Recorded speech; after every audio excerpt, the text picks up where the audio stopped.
تک ایک صحابی آئے، یا رسول اللہ تنگی ہے رزق کی، کوئی وظیفہ بتائیں۔ کتنے لمبے لمبے وظیفے لوگ پڑھ رہے ہیں کہ کاروبار کھل جائے اور روزی بڑھ جائے، کتنے لمبے چوڑے، کتنے کتابوں میں ایڈے بڑے وظیفے لکھے پہ، پڑھ انجی بندہ بڈھا ہو جاؤ۔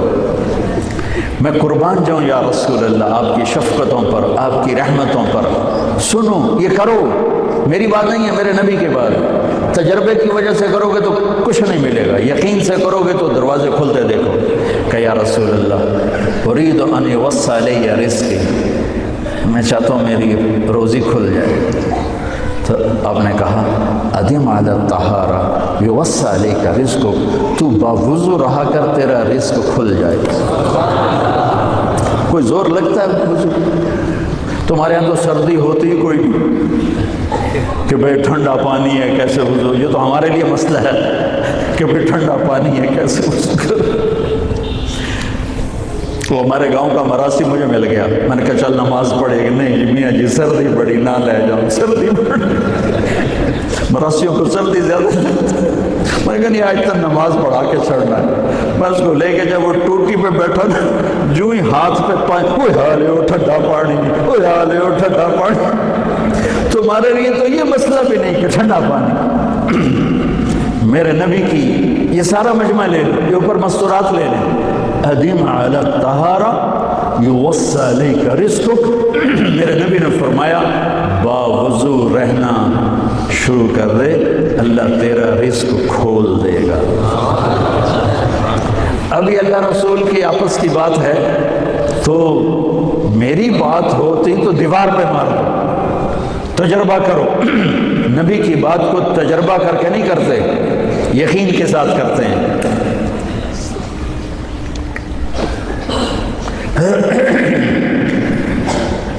ادم علی الطہارہ یوسع علیک رزقک، باوضو رہا کر۔ اچھا باوضو رہنے کے اور فائدے، اللہ پیار کرتا ہے، شیطان ڈرتا ہے، اور وضو ہوگا تو نماز آپ ہی پڑھی جائے گی، چلو یار وضو ہے 4 فرض ہی پڑھ لگی۔ ایک دفعہ شیطان آیا ہمارے نبی سے ملنے، تو آپ نے اس سے پوچھا تیرے دشمن کتنے؟ کہنے لگا 15۔ آپ نے فرمایا کون کون ہے؟ کہنے لگا پہلے تو تھوڑا ہی نمبر، پہلا نمبر تو تھوڑے نال میرا لگو ہے۔ پھر کہنے لگا وہ مسلمان جو 24 گھنٹے باوضو رہتا ہے وہ میرا بڑا دشمن ہے۔ جو باوضو رہتا ہے اور باوضو سوتا ہے، ایک فرشتہ اس کے لیے بندگی کا ثواب لکھتا رہتا ہے۔ خیر واپس آتا ہوں، میرے نبی نے فرمایا 4 باتیں لے لو اور دنیا بھی تمہاری آخر، ساری PIA زندہ ہو جائے گی، ساری اکانومی زندہ ہو جائے گی، ساری معیشت زندہ ہو جائے گی۔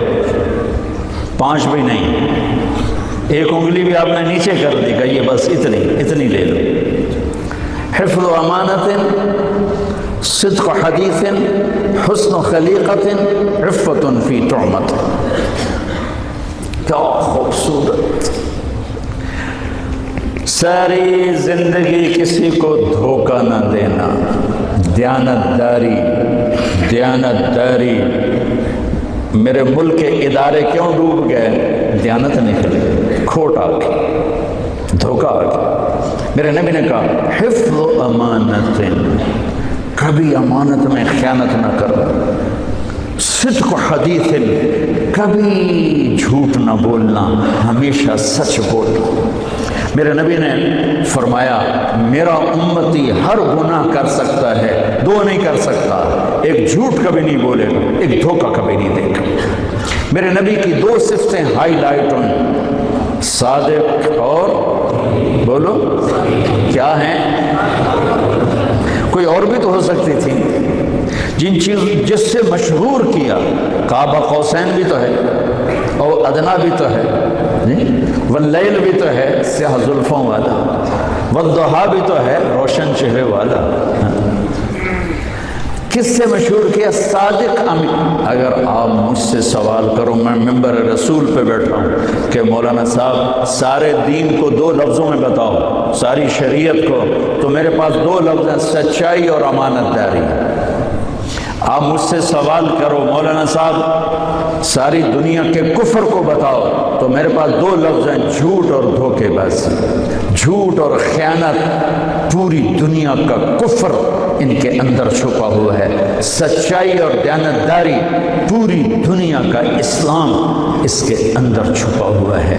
دیانت اور سچائی یہ بیج کی طرح ہے، اور پورا اسلام پھر باغ بن کے پھلتا پھولتا ہے۔ جھوٹ اور دھوکہ یہ بھی بیج کی طرح ہے، پھر اس سے کفر کا جنگل کانٹوں بھرا جنم لیتا ہے۔ میرے معاشرے سے جھوٹ نکل جائے، دھوکہ نکل جائے، یہ پاکستان جنت کا ٹکڑا ہے۔ اور یہ حکومت کے بس کا نہیں ہے کہ وہ سب کو سچ بلوائے، یہ مجھے کرنا ہے، یہ مجھے کرنا ہے، میں نے اور آپ نے اس کو شروع کرنا ہے۔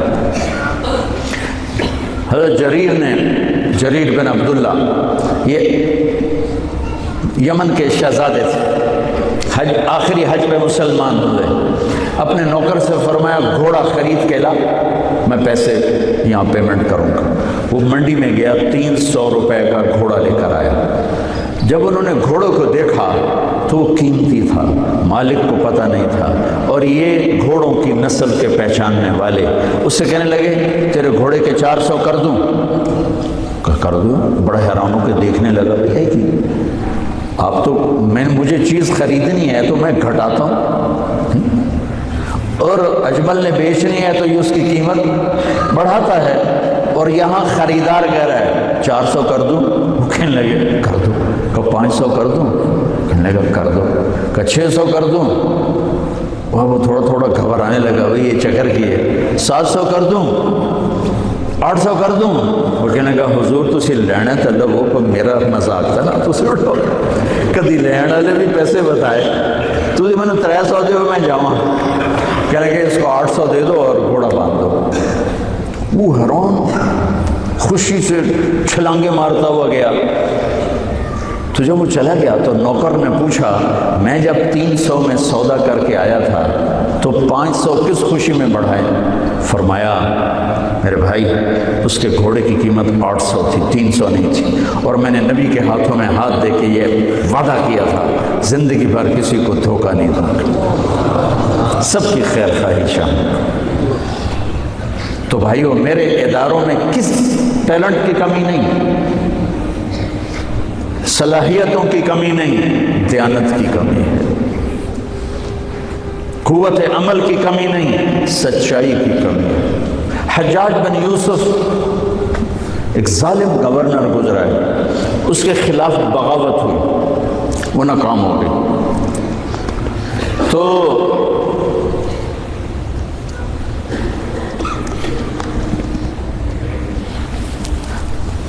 کوفہ میں ایک بزرگ رہتے تھے، ان کے بیٹے اس بغاوت میں شریک تھے، وہ چھپتے چھپاتے کئی سال کے بعد واپس آتے، ابن خراش ان کا نام تھا۔ ان کی سچائی مشہور تھی کہ ابن خراش جھوٹ نہیں بولتا۔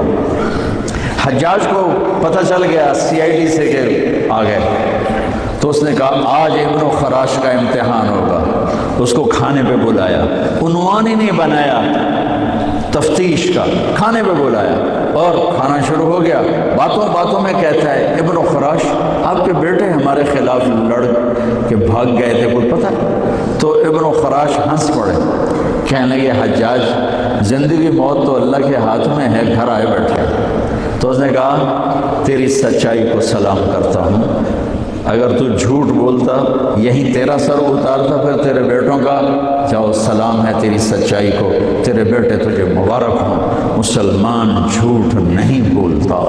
میرے نبی سے پوچھا گیا یا رسول اللہ کیا مسلمان بزدل ہو سکتا؟ کہا کیا مسلمان بخیل ہو سکتا؟ آپ نے کہا۔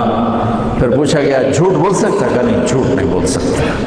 تو دو باتیں حدیث پاک کی، صدق و حدیث، حفظ و امانت، یہ دو باتیں زندہ ہو جائیں تمہارے سارے ادارے زندہ ہو جائیں گے، ہم نقصان سے نکل کر نفع میں آ جائیں گے، نفع میں آ کر اوروں کو دینے والے بن جائیں گے۔ اس ملک میں اتنے خزانے اللہ نے چھپائے ہیں، اور اس ملک میں اتنے اللہ نے استعداد والے لوگ پیدا فرمائے ہیں، صرف دو چیزوں سے ہم مار کھا رہے ہیں، ہمارے جو ادارے ڈوب رہے ہیں، وہ گلگت سے لے کر گوادر تک، اس میں وسائل کی کمی نہیں، سچائی کی کمی ہے، دیانتداری کی کمی ہے، اور یہ ریلیٹڈ ہے رب ہونے کے ساتھ، کہ ہم نے اللہ کے رب ہونے میں شک کیا تو ہم غلط راہوں پہ چل پڑے۔